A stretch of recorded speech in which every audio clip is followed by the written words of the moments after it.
بسم اللہ الرحمن الرحیم۔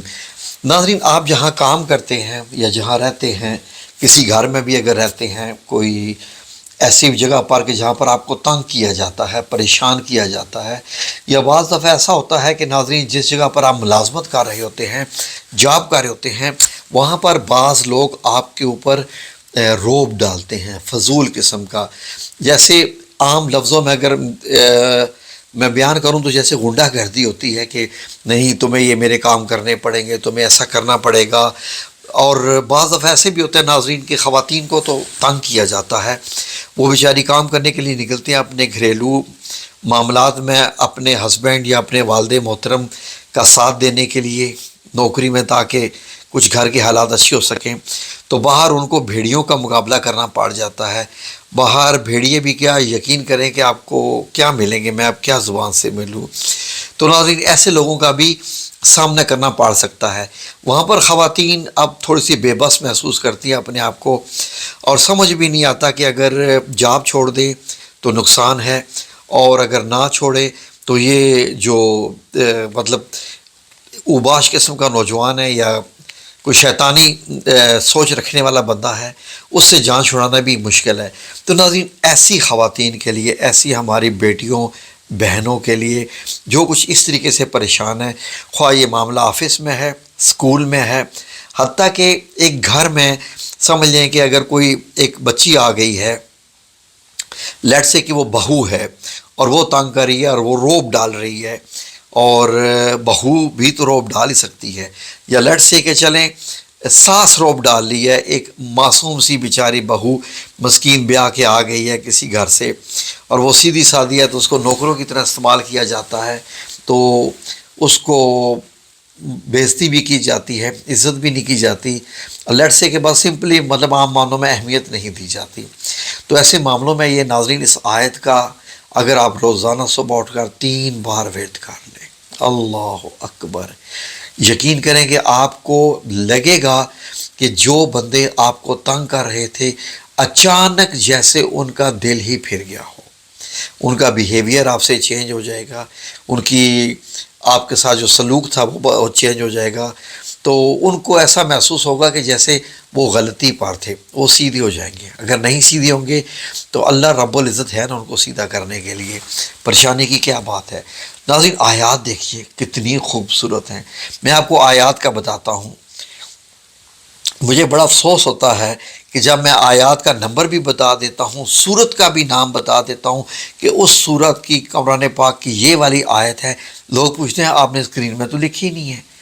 یعنی کہ یہ وہ لوگ ہوتے ہیں کہ جن کو قرآن پاک کھولنا بھی مشکل لگتا ہے، اور پھر وہ کہتے ہیں یار یہ بندہ ہم سے قرآن پاک کھلوا رہا ہے، اس کو چھوڑو یار۔ وہ دوسرا جو ہے نا، وہ یوٹیوبر، وہ داڑھی والا جو اچھا تھا، وہ اچھا بتا رہا ہے، بھائی ٹھیک ہے یار، یہ کر دو، وہ کر دو، چھری رکھ دو اس کے اوپر، پھونک مار کے یہ کر دو، یہ ہو جائے گا، یہ عمل ٹھیک ہے، یہ قرآن پاک کھولنے والا۔ یقین کیجئے کہ میں آپ کو سچ سچ بتا رہا ہوں کہ اللہ رب العزت، میں بڑا پریشان ہوتا تھا بعض دفعہ کہ میں وظائف دیتا ہوں، میں آپ لوگوں کو یہ بتاتا رہتا ہوں، کہیں اللہ مجھ سے ناراض نہ ہو جائے کہ میں مطلب قرآن پاک کی آیت کا بتا دیتا ہوں، پورا قرآن پاک میں پڑھنے کو کیوں نہیں کہتا۔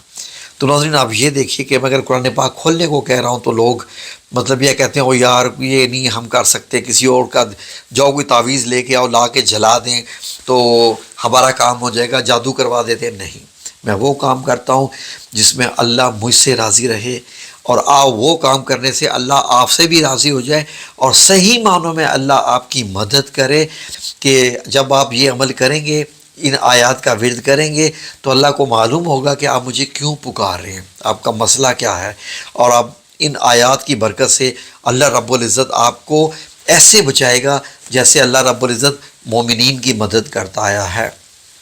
سیرت النبی میں بھی پڑھ کے دیکھ لیجئے تو آپ کو پتہ چل جائے گا۔ اب ناظرین سورہ آل عمران، قرآن پاک کی 3 نمبر صورت، یہ وہ صورت ہے جس میں بہت سارے واقعات جو ہے وہ اللہ رب العزت نے بیان فرمائے ہیں، بڑی صورت ہے، اور اس میں اللہ رب العزت نے وہ بھی معاملہ بیان کیا جو غزوہ احد میں مومنین کے ساتھ ہوا۔ تو اللہ رب العزت نے بہت ساری آیات اتاری اور مومنین کو بتایا کہ اگر تم مجھ سے ہمیشہ کامیابی چاہتے ہو اور یہ بھی چاہتے ہو کہ دشمنوں کے مقابلے میں تمہاری مدد کروں تو تمہیں کیا کرنا پڑے گا؟ جی ناظرین، یہ آیات انہی آیات میں سے آیات ہیں، تو سنیے ذرا غور سے ناظرین، اب غور سے۔ قرآن الکریم سورہ آل عمران اور آیت نمبر سب سے پہلے کھولیے، کون سی؟ 159، 159، 159۔ ناظرین، میں آپ کی خدمت میں اس کی عربی بھی پیش کرتا ہوں اور میں اس کا آپ کی خدمت میں اس کا ترجمہ بھی پیش کرتا ہوں۔ غور سے سنیے، آپ کو بہت مزہ آئے گا، آپ کو لگے گا کہ جیسے میں نے آپ کو ہتھیار دے دیا ہے دشمن سے لڑنے کے لیے، اور یہ واقعی ہتھیار ہے کسی بھی قسم سے دشمن سے لڑنے کے لیے، خواہ وہ دشمن گھر میں ہے یا باہر ہے یا کہیں بھی ہے۔ تو سنیے ناظرین، صبح اٹھ کے آپ یقیناً درود پاک تو پڑھتے ہوں گے، کچھ اذکار بھی کرتے ہوں گے۔ یہ آیات ہیں دو، ان کا آپ نے 3 بار پڑھ لینا ہے، ان 2 آیات کا۔ کتنے لگے گا؟ 1 منٹ، 1 منٹ، اتنی سی بات ہے، لیکن آپ کو معلوم ہو کہ آپ کیا ورد کر رہے ہیں۔ اب آیت نمبر 159 میں اب سنیے کیا ہے۔ آیت نمبر 159 میں اللہ رب العزت کیا فرماتا ہے؟ فَتَوَكَّلْ عَلَى اللَّهِ، اس کا مطلب ہے کہ سب سے پہلے کہ اللہ پر ہی بھروسہ رکھو۔ آگے ہے ان اللہ یحب المتوکلین، دیکھیں اللہ رب العزت نے اپنا رویہ بتا دیا۔ کیا بتا دیا؟ کہ بے شک اللہ بھروسہ کرنے والوں کو دوست رکھتا ہے۔ سب سے پہلے تو یہ ہے کہ اپنی طاقت کو نہیں آزمانا کہ میں بڑا تیس مار خان ہوں، میں ہر ایک سے نمٹ سکتا ہوں۔ اللہ پر بھروسہ کرو۔ دشمن سے لڑنا ہے، دشمن تنگ کر رہا ہے، آپ جو بھی کرنا چاہ رہے ہیں بھروسہ اللہ پر، کیونکہ اللہ جو بھروسہ رکھتے ہیں ان کو اللہ رب العزت سب سے پہلے اپنا دوست بنا لیتا ہے۔ جب آپ اس پہ بھروسہ کریں گے، ان آیات کا ورد کر رہے ہیں، اللہ سے مدد مانگ رہے ہیں، اللہ آپ کو دوست بنا لے گا۔ تو آگے دیکھیے، آگے بڑی آیت ہے سمجھ والی، غور سے سنیے۔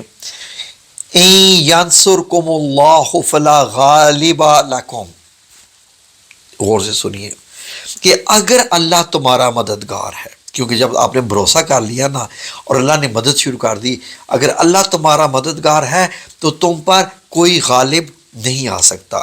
عربی میں بھی لفظ غالب کا استعمال ہوا ہے، فلا غالب لکم، کہ تمہارے اوپر کوئی غالب نہیں آ سکتا۔ غالب کیا ہوتا ہے؟ آپ کے اوپر روب جمانا، آپ کے اوپر رو جمانا، یہ ہوتا ہے نا غالب آنا، ٹھیک ہے۔ وَإِن يَخْذُلْكُمْ، اب دوسری کنڈیشن آ گئی ہے۔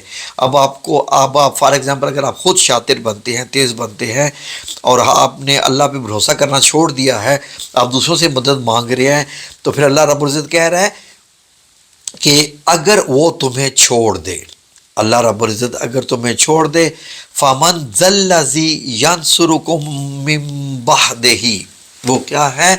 تو پھر کون ہے کہ تمہاری مدد کرے؟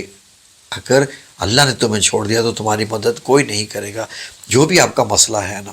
اور وَعَلَى اللَّهِ فَلْيَتَوَكَّلِ الْمُؤْمِنُونَ، اب اللہ رب العزت آپ کو بتا رہا ہے کیونکہ آپ مومن ہیں تو مومنوں کو چاہیے کہ اللہ ہی پر بھروسہ رکھیں۔ وَعَلَى اللَّهِ، اور اللہ ہی پر رکھو، فَلْيَتَوَكَّلِ الْمُؤْمِنُونَ، اور اللہ ہی پر مومنوں کو بھروسہ رکھنا چاہیے۔ اب یہ آیت جو ہے اس کے اندر پورا فلسفہ موجود ہے۔ یہ آپ نے یہ جو 2 آیات ہیں، یہ 159 اور 160 سورہ آل عمران، قرآن پاک کی تیسری آیت، کلیئر ہو گیا؟ ٹھیک ہے جی۔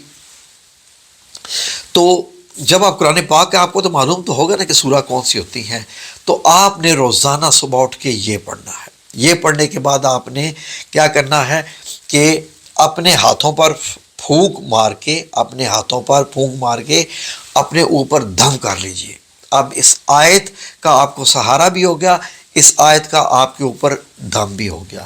اس کا مطلب یہ ہے کہ اب آپ نے اپنے آپ کو اللہ پر بھروسہ کر کے اللہ کے حوالے کر دیا کہ اب اللہ ہی ہے جو آپ کو کامیابی کی طرف لے کے جائے گا، دشمنوں کی دشمنی سے، دشمنوں کی چالاکی سے بچائے گا انشاءاللہ باذن اللہ تعالی۔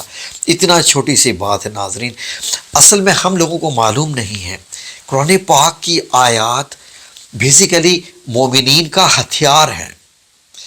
حضرت آدم علیہ السلام نے کیا پڑھا تھا؟ دعا مانگی تھی، ٹھیک ہے جی، ربنا ظلمنا انفسنا وان لم تغفر لنا وترحمنا لنکونن من الخاسرین. ٹھیک ہے جی، حضرت یونس علیہ السلام کو مچھلی کے پیٹ میں جب بند کر دیا گیا تھا تو آپ کے پاس کیا ہتھیار تھا؟ لا الہ الا انت سبحانک انی کنت من الظالمین. اللہ نے اس آیت کے بدلے آپ کو آزاد کر دیا، مچھلی کے پیٹ سے نکال دیا. ناظرین، حضرت ابراہیم کو جب نمرود کی لگائی ہوئی بہت بڑی آگ میں پھینکا گیا تھا جلانے کی غرض سے، آپ نے کیا ہتھیار استعمال کیا تھا؟ حسبنا اللہ و نعم الوکیل. سبحان اللہ. آگ اللہ رب العزت کے حکم سے ٹھنڈی ہوگی، ٹھنڈی بھی نہیں، ایسی ہوگی کہ آرام پہنچانے والی ہوگی. اور یہی نبی کریم صلی اللہ علیہ وسلم نے بھی اس آیت کا ورد کیا جب آپ غزوہ خیبر میں بھی جا رہے تھے، اور مومنین بھی یہی کرتے تھے. ناظرین، اس طریقے سے سب پیغمبروں کی دعائیں ہیں. میرے رب نے وہ دعائیں بتائی ہے، اس لیے تو نہیں بتائی تھی کہ قرآن پاک کو صرف یہ کہ الفاظ سے بھرنا تھا. میرے رب نے ہمیں بتایا ہے، ہمیں سکھایا ہے کہ میرے پیغمبروں نے یہ دعا پڑھی، آپ بھی پڑھو. تو یہ دعائیں میں آپ کو بتاتے رہتا ہوں. اللہ رب العزت آپ کو ہر شیطان سے محفوظ رکھے. آمین یا رب العالمین.